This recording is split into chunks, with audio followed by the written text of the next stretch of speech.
Who stole my chair? There's a cat in my chair. Of course, seconds before we go on for the show, this one jumps up in the chair, says, "This is my chair where I'm starting the show. I am musically minded cat. I love to DJ. I love DJing the shows. I'm the helper. I'm the real talent behind the curtain. You all think it's this silly tall monkey, but it's really me. I'm the one with all the skills." Yes, yes you are. Okay, let me move you over a little bit. Well, that's a great start to the show, isn't it? That's silliness. Got the silly cat here. Well, good afternoon, my friends, and welcome to Musically Minded, the show during which we drink coffee and talk about musically minded things. And try not to squish the cat behind me.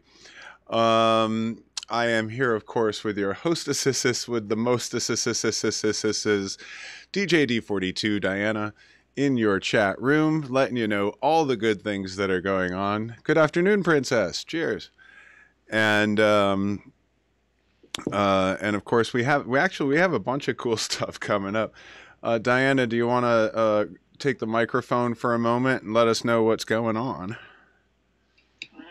Well, this Wednesday, we have the MTV TV Artist Spotlight with Curse Mackey, which really excited about. And we've got, I have February 24th, 242 EBM Day with Too Dark Productions.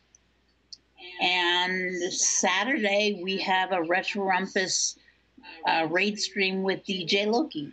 Yes, and of course we'll be back next Sunday with Musically Minded and all of these good things. Yeah, we are aware of this problem, Luna, that the voice is doubling. We were trying to figure that out before the show, and I think what's happening is this microphone is picking up the speaker from over there. But if I have her turned down anymore, then I can't hear her. So we're going to try to figure it out. We're always trying to figure out the best way that we can possibly do these things. We've already got time delay problems and all of that kind of stuff too. But hey, the technology is as good as it is for the moment, and we'll try to figure it out. Yeah. But yeah, so let's see, moving right along. Well, you know, why don't I turn off my microphone for a second while Diana tells us. Diana, you're gonna catch us up from last week and get us started here. So I'll turn off the mic while you talk, and then I'll turn my mic back on. All right. Last week we were talking about, leading up to it, talking about like the audition mix. And we've been following the story from DJ Frantic about getting your auditions into, what do you think the next thing is going to be in a career arc? Like, is that the live audition? Yeah. Okay. So, you know, you're right. We have had kind of a story that we've been following with DJ Frantic and the questions they've been asking, right? Because yeah, we did talk about, like, you know, how to contact promoters, you know, the initial contacts and then the follow-ups, and we talked about, you know, like what stuff to send, you know, and EPKs, and then last week we were talking about the audition mix, which, you know, is a very key thing. But, you know, like I said last week, anybody with good software skills can put together a good sounding DJ mix, you know. Definitely the live audition is going to be the next step, or at least hopefully. I mean, I would say in my case, if I don't feel like the audition process is rigorous enough, I'm not sure if I want to work there. You know what I mean? Like, you know, I want to work with with DJs that are knowledgeable and skillful and will, that I'll have things to learn from. And so I would hope that an agency that I'm working for has a strict vetting process. Some of them do and some of them don't. And that said, I think it's really important to give new DJs a shot. But your live audition is definitely going to tell the agent, the booker, the promoter, where you're actually at with your performance skills. And even then, that doesn't really necessarily translate to how well you will perform in front of an audience, but I think anybody who's been doing the booking thing for a little while is pretty savvy enough to figure it out. Like, does this DJ bring the energy to the tables that is going to make the dance floor move? And so, yeah, your live audition is really, really important. And I'm gonna reiterate. You're probably going to be doing something similar to what you did with your audition mix, making your mixtape, so to speak. Like, we were talking last week a bit about editing, so that the promoter, the agent, doesn't have to sit there and listen through all the songs to get to your mixes, to hear what you're actually doing, to hear how you're jockeying the discs, so to speak, manipulating the music, mixing it, putting it together. And what they want to get a sense of is your style, and your proficiency. So it's going to be kind of similar, again, when you're doing the live audition, it doesn't really make sense if you've got 20 minutes to knock them dead.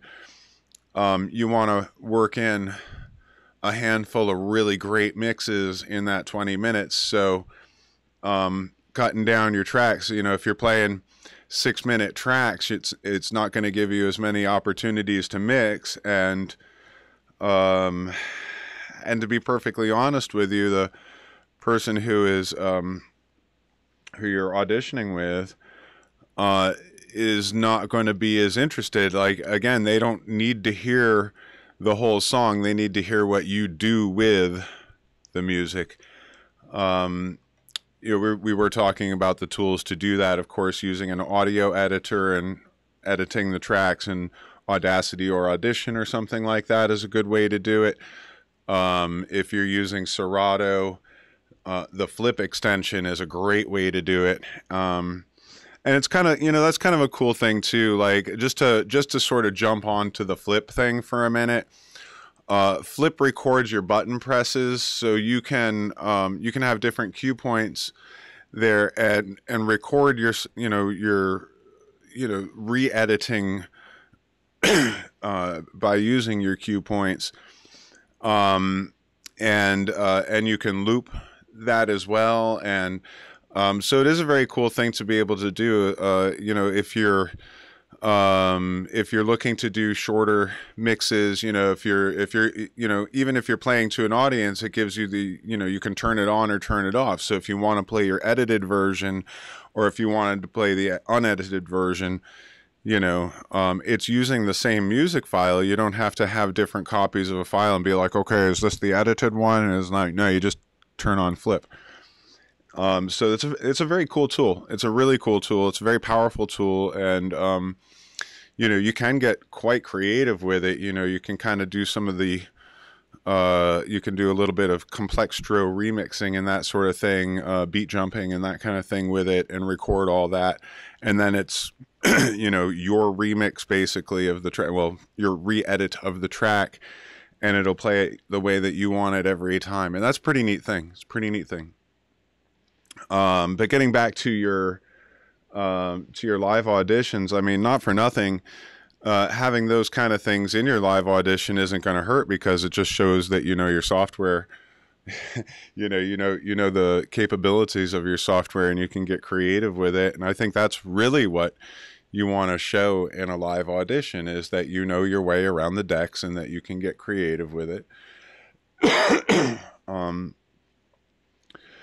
You know, again, that, you know, that doesn't necessarily mean you're going to get the gig either, but it really does help the agent or the promoter figure out where you are, where you're at with your DJing. Let's see, where should we take it from there, Diana?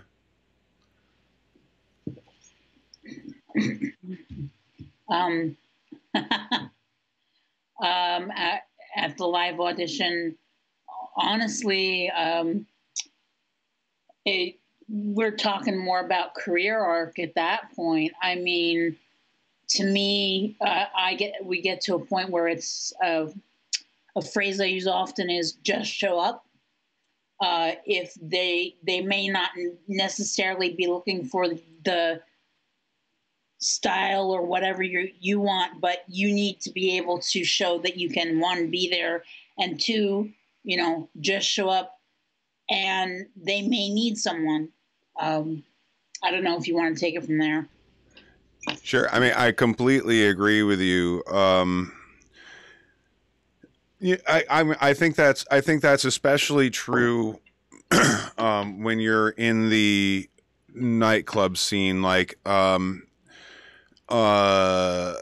promoters are more likely to book you if they know you've attended their events and know how their events go, and, you know, and I guess see yourself fitting into the events.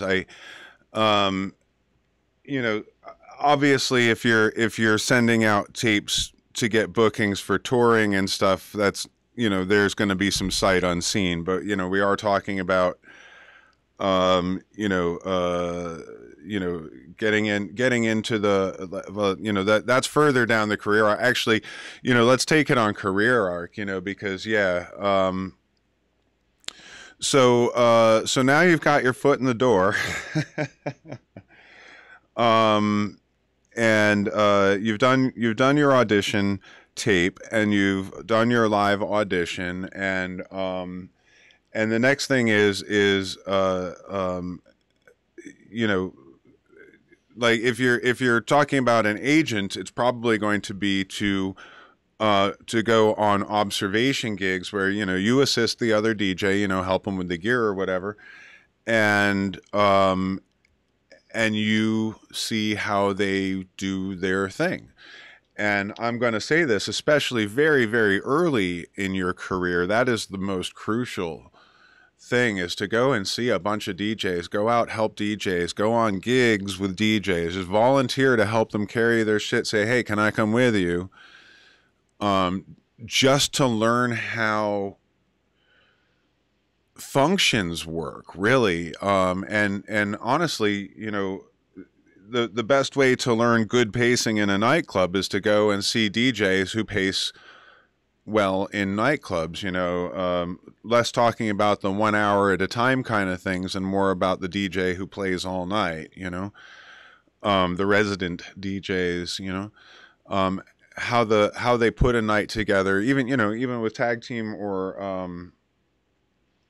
you know, multiple DJs playing, like, how does the night itself flow? And so I totally agree with you, Diana, that being there is the number one thing. Like, if you know, the things that you're building in your career, you know, you're building your references, and you're building your referral network.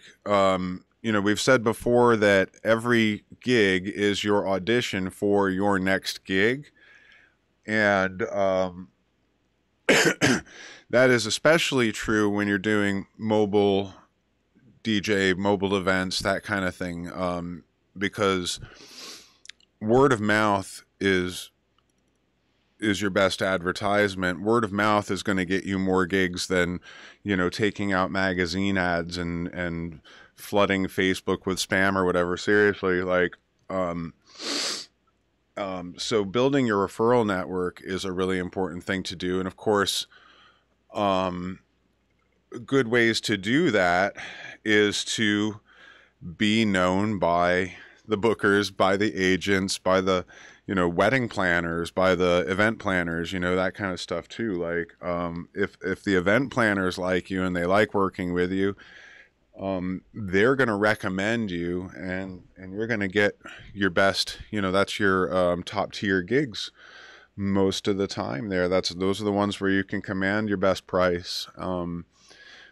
Because you are being recommended by an expert in their field. Like when you're being recommended by an expert in your field, they might be narrowing down the choices for a client to a few DJs, and if you click with that client,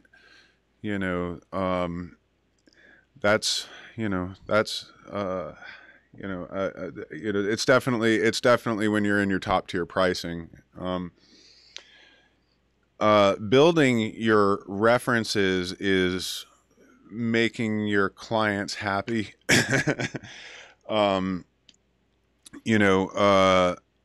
Feedback from your gigs is really important. You want feedback from your clients. And sometimes the agencies will kind of have it built in because they're going to do follow-ups because, well, first of all, they want to make sure that they're investing wisely in you as a DJ. They want to know that that you can be trusted with their clients. But if you're doing your independent gigs and stuff, ask your clients for a paragraph or two, and then that way you have something to show your future clients that they don't know you so well, but you can show them and say, hey, look, these are some of the clients I've worked for before. You can drop them an email or whatever, and they'll tell you, they'll testify on my behalf. So yeah, your references and your referrals are how you build your value, because again, the more references that you have, the more solid you are, the better, and the more impressive you're going to be to your clients too. We have talked before about, building your CV. What's up, DJ Frantic? We've been talking about you. Showing up a little late to the party. I hope you were lurking a little bit. Of course, we will have the show on YouTube as well. But we've been talking about live auditions and career arc. I just totally lost track of where I was. Darn it. Well, I can speak to that.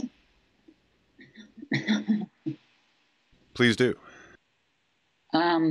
Which is kind of what you were saying with references, is how I got my internet radio job, was that they knew that I had done terrestrial radio, and they saw my set curation.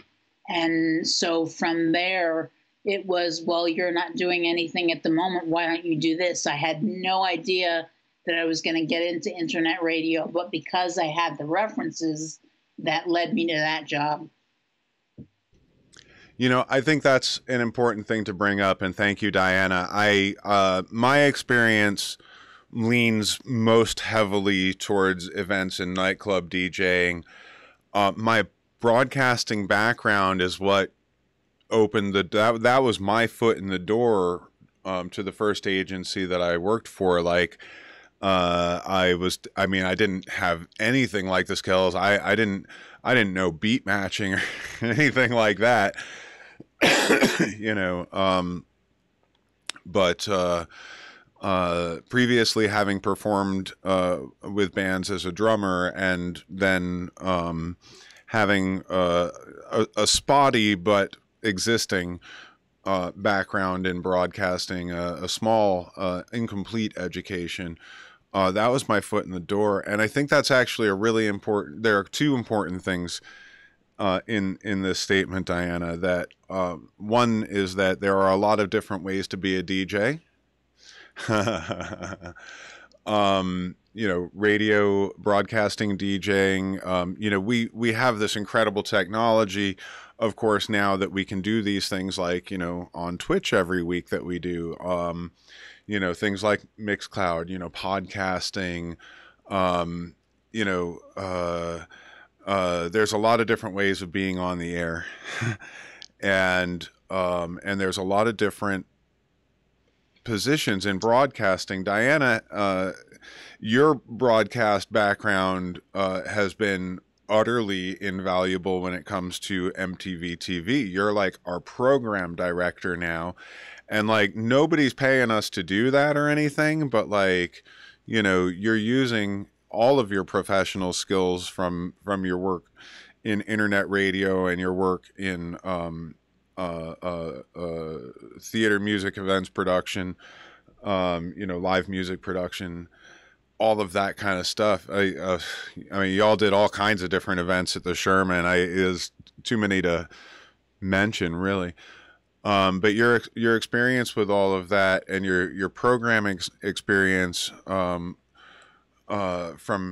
broadcasting is like perfect for this thing that we do. And again, too, that's another thing. Like, there's a whole lot of different ways to do it, and there's a whole lot of different objectives that you'll meet when you're DJing. Like, if I'm doing a radio show where I'm like playing songs, and talking on the mic a lot, it's going to be very different than if I'm doing a club DJ set, or if I'm DJing a wedding, or if I'm DJing a Halloween party. You know, every time is different. That's another thing too. Formats, you know, crossing different formats. We'll get onto that at some point.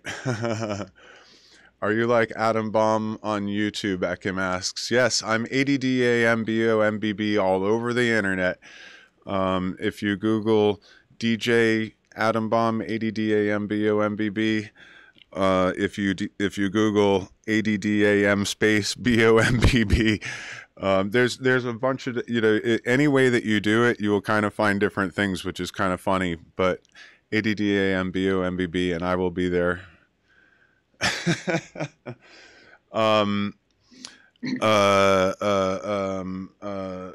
Continuing real quick on the broadcasting background thing, the other important thing that I wanted to pull out of that is having some core education.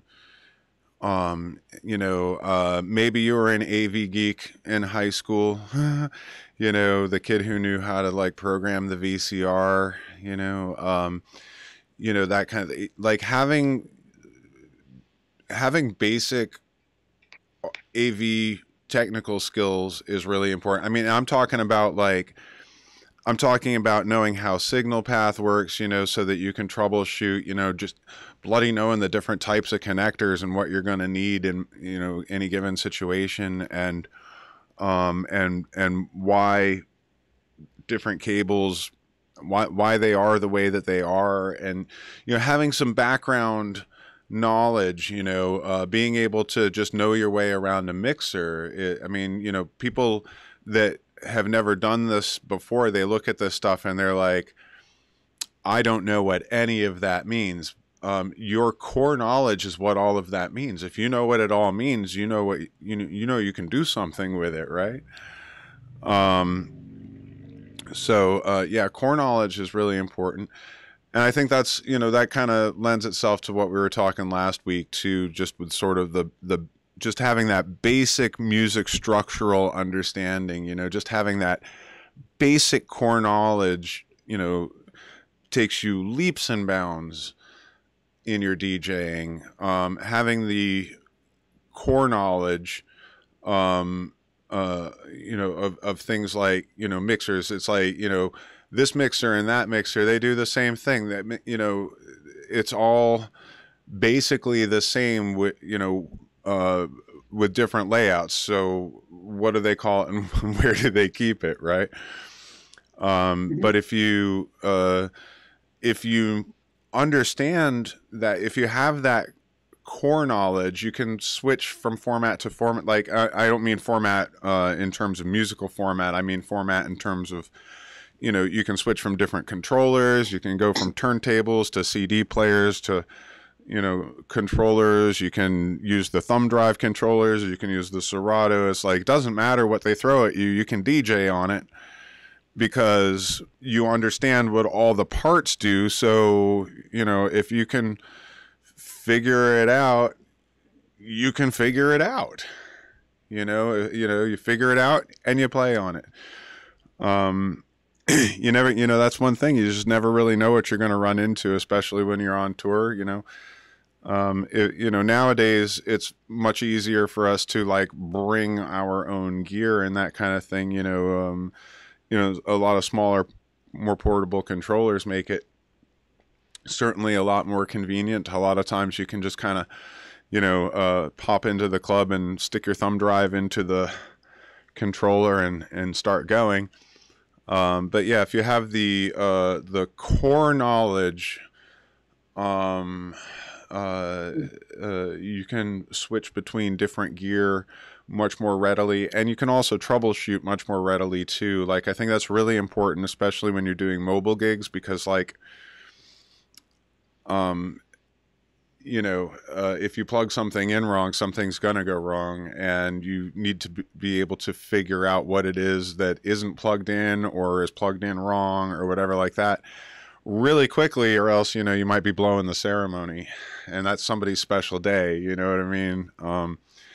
So core knowledge, super important. And there's a lot of ways to get that core knowledge. I mean, like I said, I took some community college courses. Diana properly went to school. I've done some of the bullshit trade school stuff, Connecticut School of Broadcasting, which if you've never done it before, it's probably actually pretty valuable. There was one segment of it that made it worth it for me, if that makes sense. But at one point I traded my photography and graphic design skills for some studio mixing mentorship, and so there's a lot of different ways that you can do it. When I first started DJing for agencies doing mobile work, my mentors were the other DJs that I worked with, and then the newer DJs in the company, I was their mentor.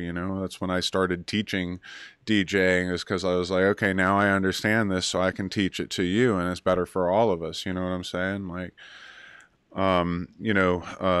we're all trying to contribute to DJ culture, and hopefully we're all trying to contribute to DJ culture in our own way. And, the best way to do that is to, to educate the generation that's going to surpass you. I can't imagine what technology will bring in 20 years to the world of DJing. Hopefully I'll be around to enjoy it, and I'll probably still be DJing if I am. But we've come a long way, baby. But the core knowledge of audio, it's like we were talking about this, like analog to digital stuff a few weeks ago, and how the digital stuff is modeled after that analog stuff. So again, even with the digital stuff, if you have the core knowledge, it makes all of that stuff make sense too. And like I said, there's a lot of different ways that you can get it, from formal education to informal education to things like watching this bloody show that we do called Musically Minded. I did see that Frantic has a question up there. And, since we are talking about career art kind of stuff, and since we have been following the epic tale of DJ Frantic getting in these gigs, what is that question, please, Diana? So the question to you is, a promoter the other day had asked to send them a headshot and a sample of what kind of music they play. Is it wise to send a photo headshot versus just sending a press kit? Okay. Yeah, well, I mean, this definitely sort of fits in with our whole conversation here, doesn't it? stuff that you're going to want to send. So they've asked you specifically for a headshot. That is probably for them to use on a flyer or something, to use in their promotions. And so you want to give them a nice, you want to give them the picture that you want to see on a flyer, because, like I said, that's probably what they're going to use it for. So headshots.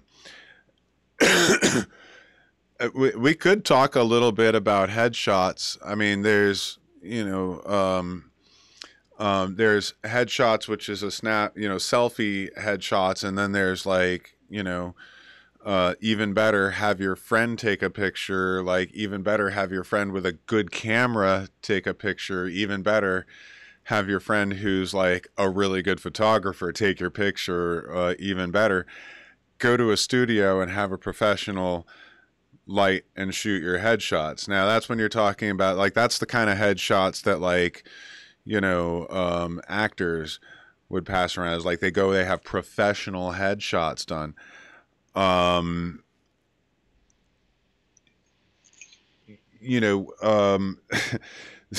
To be perfectly honest with you, like, it is one of those perceptive value things. I'm going to say this. It's a perceptive value thing. If you have professional pictures, it makes you look more professional. It makes you look like you take your career a lot more seriously than a selfie stick shot. You know what I mean?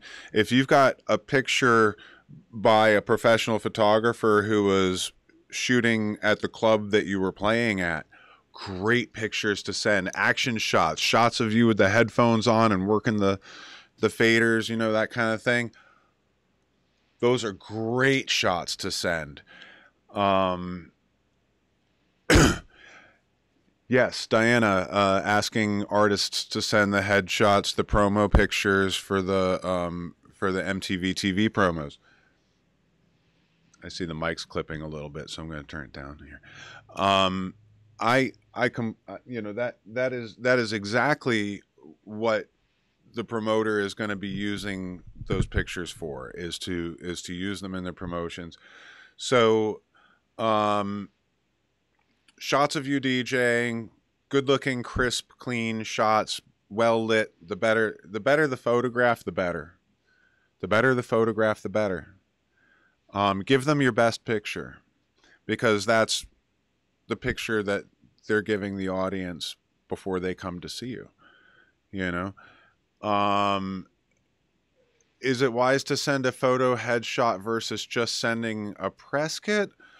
Well, they've asked you to send a headshot and a sample of the music that you play. So, last week we were talking about, you were putting together your DJ mix, your audition mix.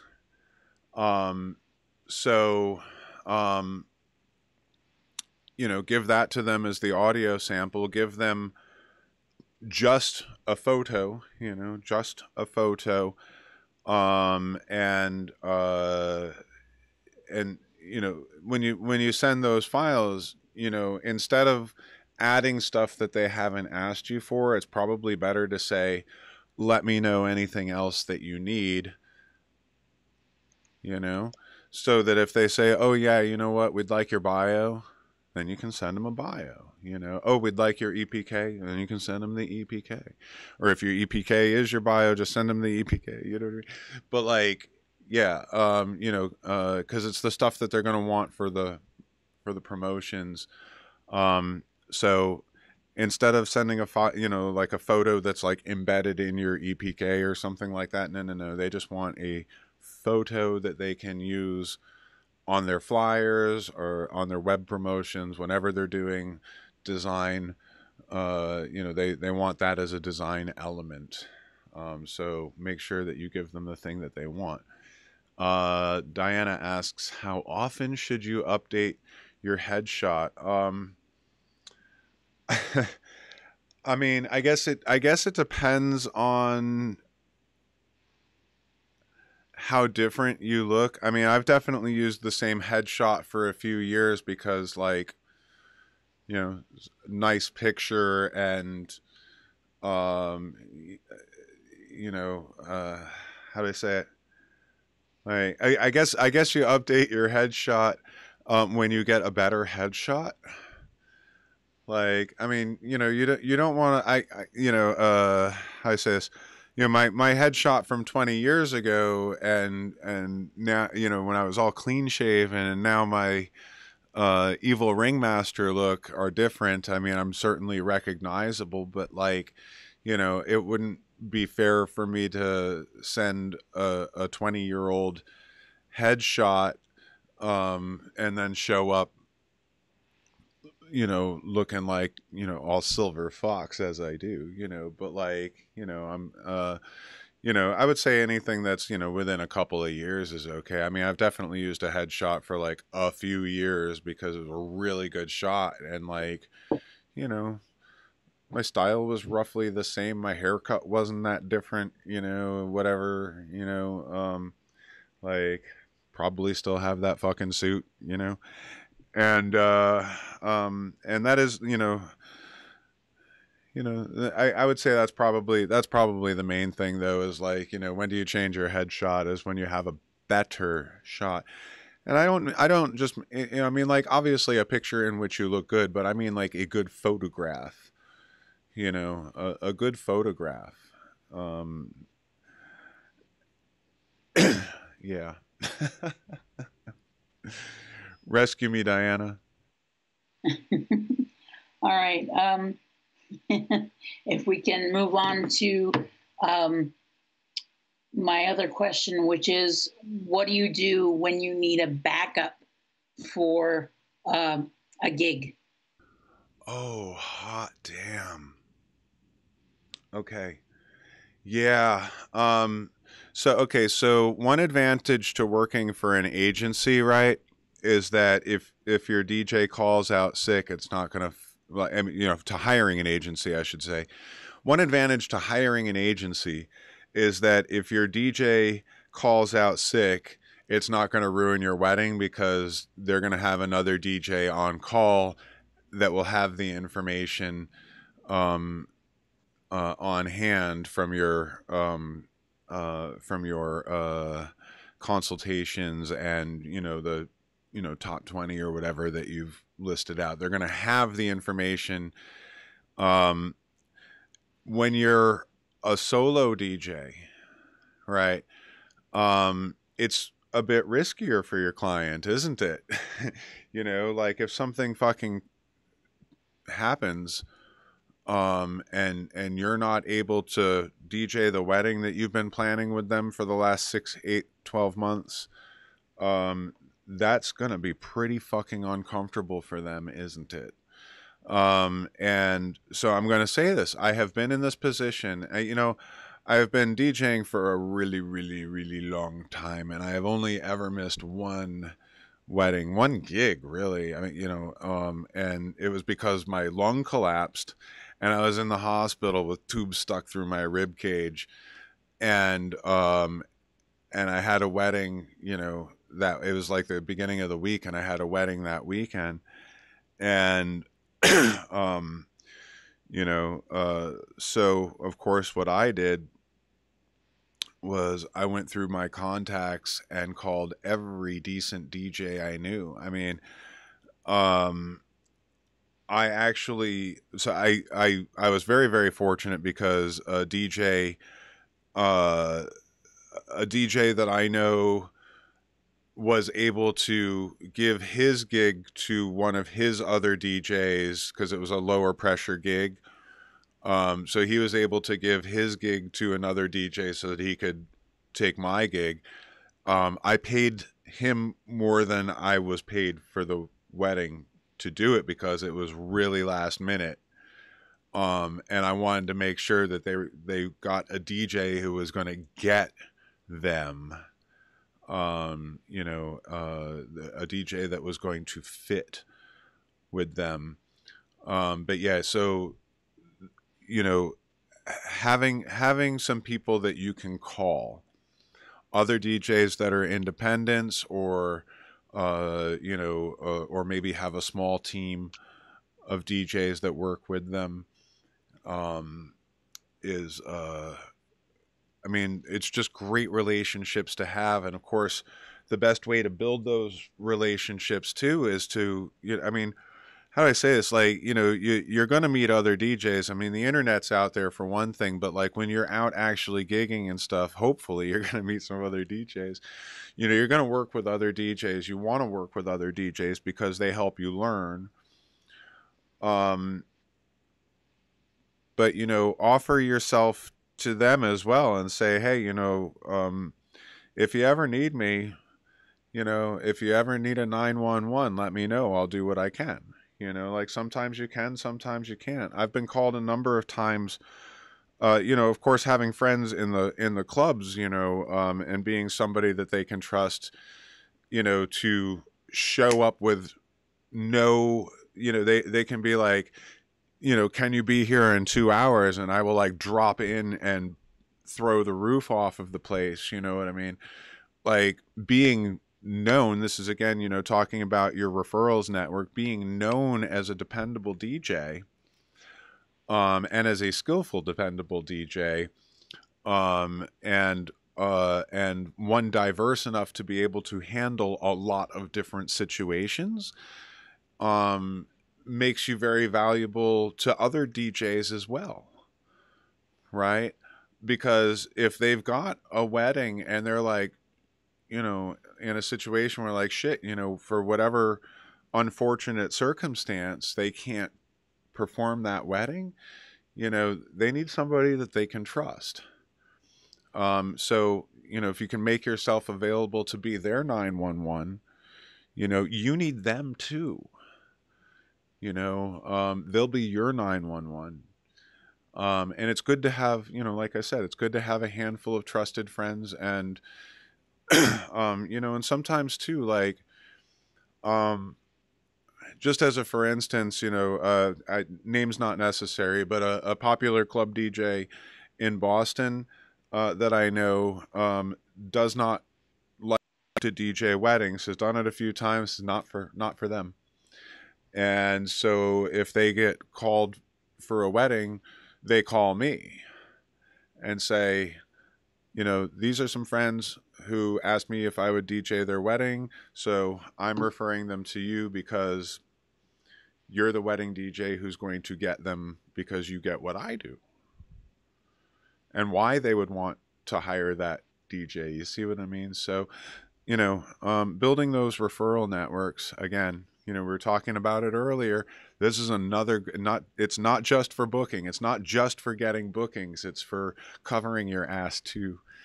If you have a situation in which you are unfortunately not able to perform at an event, if you can call in somebody you can trust. I mean, I'm really lucky. I've had some DJs, some really great DJs that I've worked with. Some of them starting off as assistants, becoming apprentices, and becoming fully fledged DJs who will, drop into any event and blow the roof off the sucker, like DJ Loki, for instance. Able to handle all kinds of situations. Somebody that you can trust to, to perform in your stead. How are we doing? Holy cow! 45 minutes has blasted by already. Frantic. I'm glad to hear that the demo mix is going well, and I hope that gets you the live in-house audition like we were talking about earlier in the show today. What you're doing with your demo mix now will become important to what you are doing when you get your live audition. And since you did miss the beginning, Frantic, definitely, I mean, you can catch it back on Facebook if you go to my Facebook page, and it'll be on YouTube later on. It takes a little time to get it all uploaded, but I usually get it done the same day. Let's see, Diana, we've got about 15 minutes to continue on the conversation. What are you feeling? We've been talking about career arc a lot today, I think, huh? I think so too, and the different ways that you can approach it and take it. Because for mine, excuse me, I've gone into, well, the curation of sets and the radio DJing, which brought me into management and that side of things, whereas you've gone the more performance route. You know, and that's an important excuse me.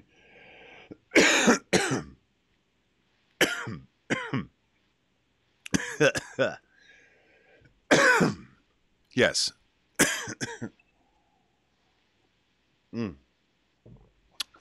Diana, I see Frantic has another question up there, so while I'm choking, would you read that one out for us? Do you find it easier using CDJs to spin or using your controller if you had to pick? All right, now, you know, that's an interesting layer cake of a question, isn't it? You'd think there would be a simple answer. I do not have a simple answer for that because what I like in a controller is what I like in a CDJ. Does that make sense? So, like, do I have the choice between playing on a CDJ that I don't like and a controller that I do? I will take the controller. Do I have the choice of playing on a CDJ that I like and a controller that I don't? I will take the CDJ.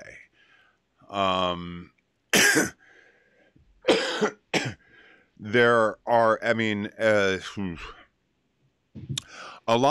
think a lot of times what you learn on influences your preferences later. You know, I am definitely a motorized platter junkie. I love my motorized platters. And part of the reason that I love my motorized platters so much is that I did learn to mix on turntables. And so a lot of the habits that I have cross over well to motorized platters. Riding the pitch fader, pinching, dragging and goosing. All of these things are things that I do if I have motorized CDJs. I always had, okay, so I can't say always because in the early days of CDJs, using those for mobile work, it was the rack mount type, you know, and so you didn't have motorized platters. There was a little jog wheel, you know, for cueing and for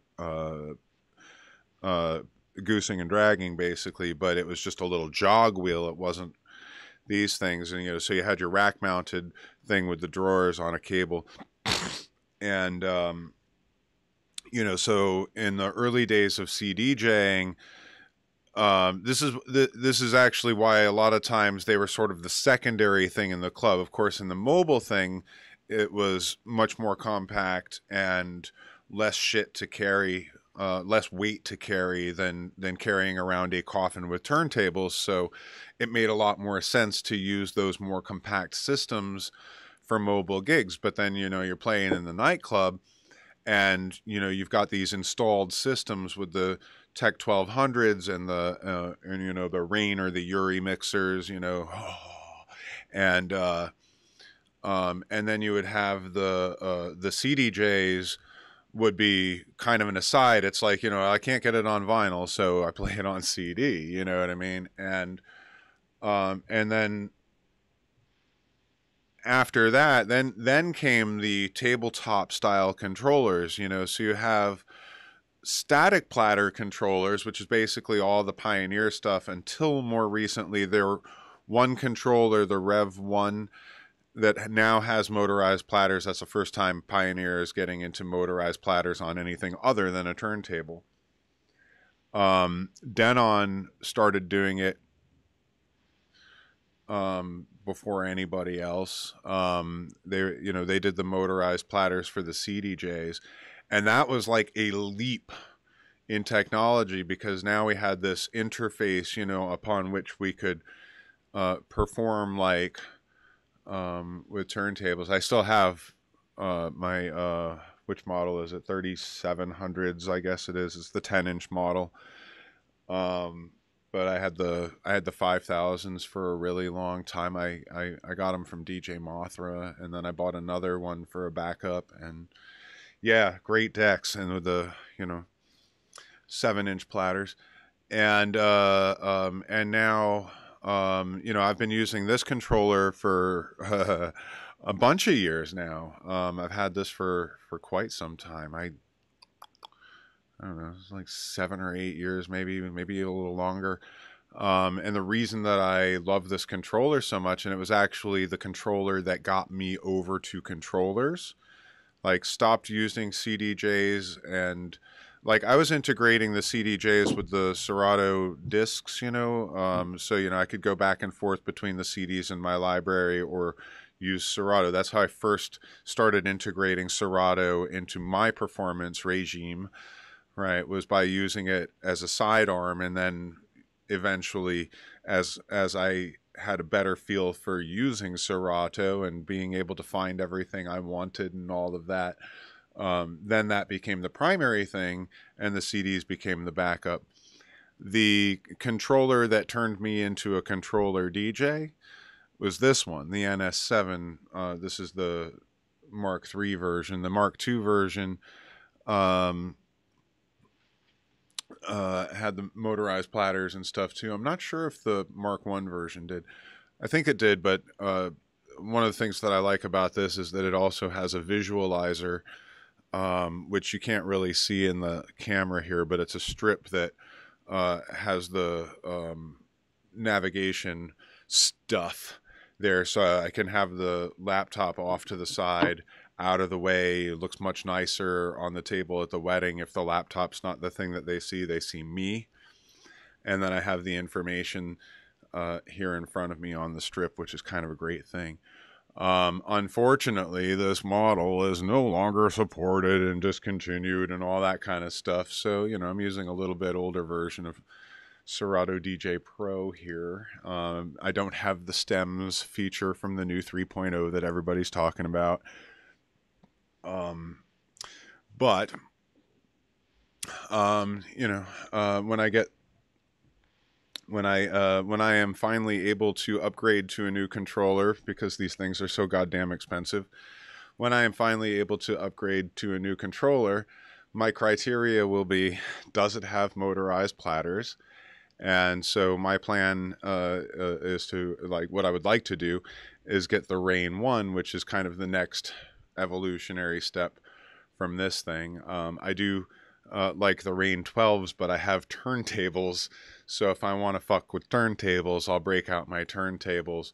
And of course, the main reason that I use a controller is because I do have, or have had, prior to the pandemic and my injuries, a mobile DJ career, which means all my shit needs to be able to pack up. And packing up more boxes is packing up more boxes, and more weight is more weight. So, the Rain 1 would be that compromise for me, because it's about the same size as this puppy, a little bit lighter. And it's a 2-channel. Yeah, it's a lot of things that I like. So that's the thing for me, is that the motorized platter is kind of the crucial thing for me. I'm not going to get into a debate on which brands are better than other brands and that kind of thing, but I've never really been a Pioneer fan, because they've never really done a motorized platter thing. The interfaces are,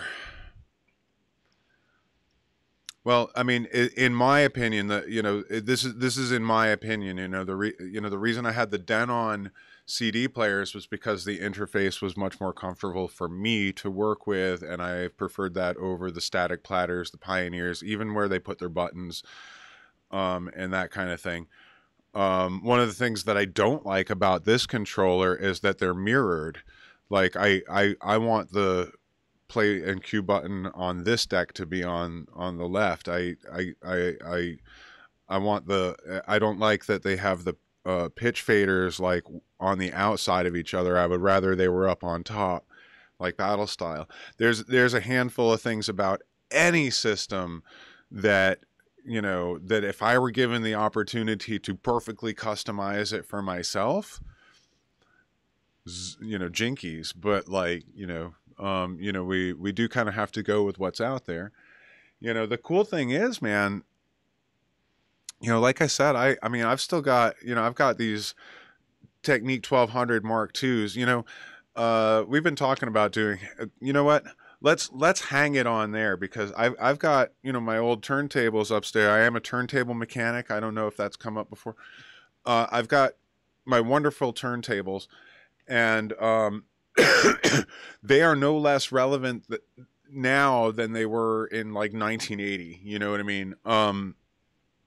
Like, turntables are still the most, you know, it is strange, because they're, you know, turntable DJs kind of garner this respect, and you know, I don't want to get in a whole like gatekeepery thing, but like, the turntable is absolutely as relevant now as ever, and it's the Techniques 1200 turntable that really opened the door to everything that we do. It is the thing that all of these machines, the CDJs, the controllers, all of that stuff are modeled after for their functionality. And of course, that's why I like the motorized platter so much.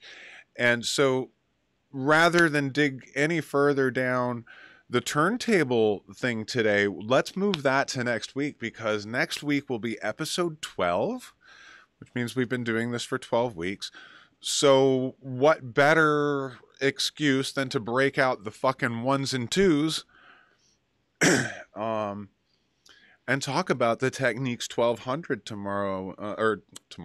next Sunday, when we come back, because you know, they are really magnificent machines. They're really special, and there is a reason that they are so revered to this day, and that they are still so valued to this day in the DJ community. I mean, you know, there's a lot of turntables out there, and a lot of really good ones, but the ones that the DJs really want are still the 1200 Mark IIs.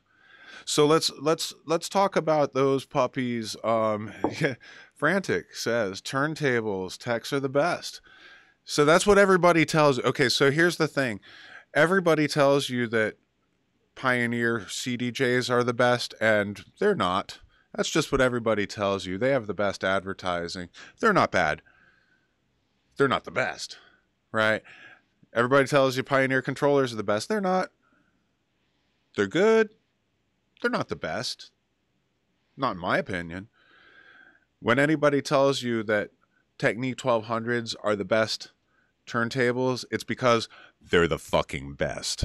It's not an advertising thing. It is the opinion of generations at this point of DJs before us, during us, and probably after us. So let's talk about those motherfuckers next week for episode 12 of Musically Minded. Diana, would you mind jumping in and telling us one more time all of these awesome things that we have coming up on the calendar? Well, of course, we have Musically Minded next week, next Sunday, 2 p.m. EST. This Wednesday on MTV TV, we have the Artist Spotlight with Curse Mackey. Really excited about that. And Saturday, we have the Retro Rumpus with DJ Loki on Addambombb, twitch.tv/Addambombb. Perhaps you can tell I'm excited. I can't wait. I really can't. And yeah, next week, like I said, we'll come back with Musically Minded, and we will talk about the Techniques 1200s, and why we wouldn't be DJing without them, and why we're still DJing with them. And yeah, and I can teach you a few things about the things too, you know. You know, your care and maintenance, care and maintenance, but like, you know, how to do some of the basic things that you need to know how to do, I guess. We'll do a little tutorial and show you how to do a few of the basic things that you ought to be able to do if you're using turntables, and let them not become lost arts, lost skills. Let's keep this language flowing. Keep contributing to DJ culture, my friends. And on that note, Diana, are we going to be raiding over to Space Couch today? Absolutely, Space Couch. Alrighty, then why don't I go ahead and say thank you all so much for joining us. Frantic jumping in at the last second, of course. One last thing, to find DJ headphones are hella expensive. Yes, good DJ headphones are absolutely invaluable. I'm just gonna show you real quick. It doesn't really tell you anything about them. I use the Audio-Technica. What are they? MDX50s or something like that. They're a little under $200 at most places, you know, your Sweetwater or whatever. And they're fucking great. Oh, here they are. It's the ATH M50X. That's what it is. M50X. And I absolutely love them. And but we can talk about headphones another time too. I have a lot of opinions. But all right, so next week we're going to talk about turntables and maybe a little bit about headphones, so remind me that. And thank you again, Diana, DJD42, for all that you do, for being my co-host here on the show, and for being the hostess with the most assists for us every single Saturday night, and the program director of MTV TV, and getting all these good things happening for us with special guests like Curse fucking Mackey. You know, all right, it's cool. All right, I'm going to go ahead and say goodbye and hit the theme song. Ooh, yeah, there we go. And thank you once again for joining us this and so many weeks. Next week, week 12, episode 12, about the 1200s. Let's raid Space Couch. Much love, y'all.